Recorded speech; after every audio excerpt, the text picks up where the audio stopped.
大家好，欢迎回到我们的频道。今天我们要聊一个令人震惊又不得不深思的故事。假如你30年前在阿根廷存下相当于310万台币的当地货币，现在你猜你的存款还值多少？竟然只剩下1万台币的价值。这不是故事情节，而是真实发生在阿根廷的货币崩溃现象。由于超高的通货膨胀，阿根廷披索几乎成了废纸。这个国家的人们从存款到生活费都被高通膨吃得一干二净。到底发生了什么？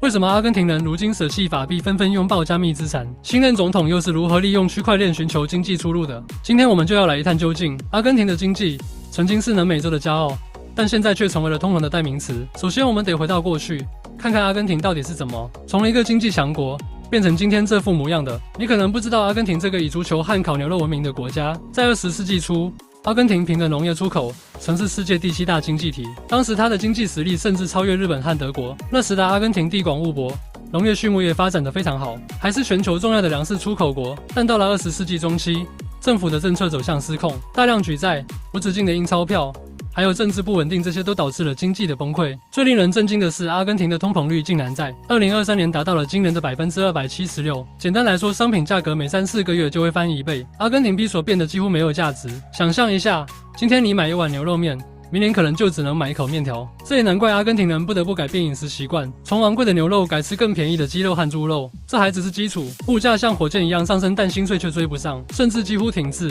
连存款也成了虚无缥缈的幻想。如果你在30年前存了10万美元的披索，时至今日，这笔钱的购买力只剩下区310美元，折合约1万台币。这对辛勤工作的阿根廷人民来说，无疑是一场悲剧。对，你没听错，整整缩水了99.7%。这就像看住自己的存款慢慢蒸发，却无能为力。但为什么阿根廷的货币会这样崩溃呢？这与它几十年的经济政策有很大关系。阿根廷自2002年取消披索与美元的挂钩后，货币大幅贬值，政府则通过无止境的印钞来解决财政问题。结果恶性通膨如洪水猛兽，彻底摧毁了披索的价值。通膨让法币不值一提，阿根廷人不得不寻找出路。面对这种情况，阿根廷人能做什么？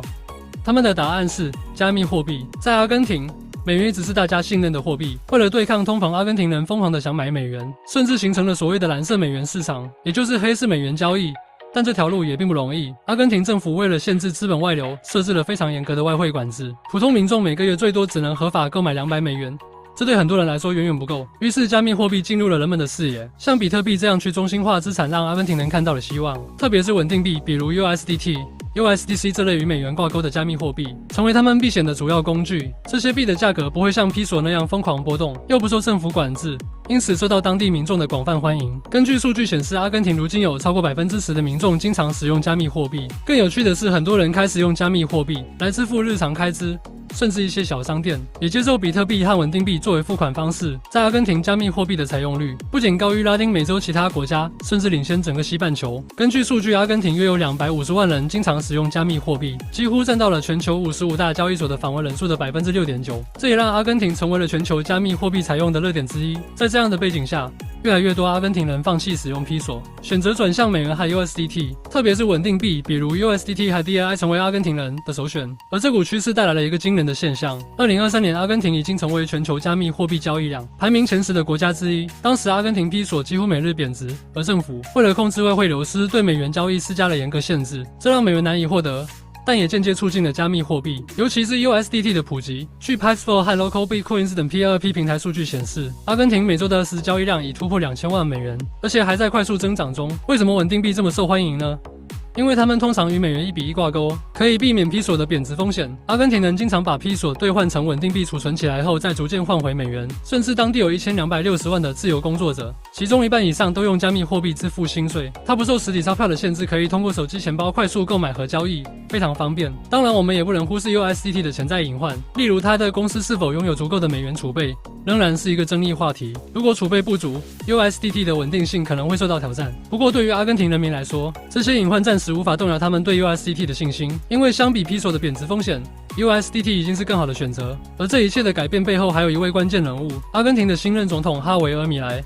哈维尔·米雷。你可能会好奇，为什么阿根廷人对加密货币的接受度这么高？答案很大一部分来自于他们的总统哈维尔·米莱。米莱是一个相当特立独行的人物，他的言行和政策都充满争议。他不仅是一名经济学家，还是比特币的忠实拥护者，甚至还公然宣称央行就是个骗局，比特币才是金钱的本质。米莱的这番话在阿根廷掀起了轩然大波。他主张推动去中心化，让比特币等加密货币进一步融入阿根廷的经济体系。作为一个经济学家，他认为比特币和区块链技术可以帮助阿根廷摆脱经济困境。上任后，他宣布推动区块链技术，并允许比特币作为法律合约中的支付工具。这对加密货币产业来说无疑是巨大的利好消息。他的计划之一是让美元成为法定货币，直接取代披索。这在国内外都引起了热烈讨论，但反对者认为美元化可能会进一步削弱阿根廷的经济主权，并让贫富差距更加扩大。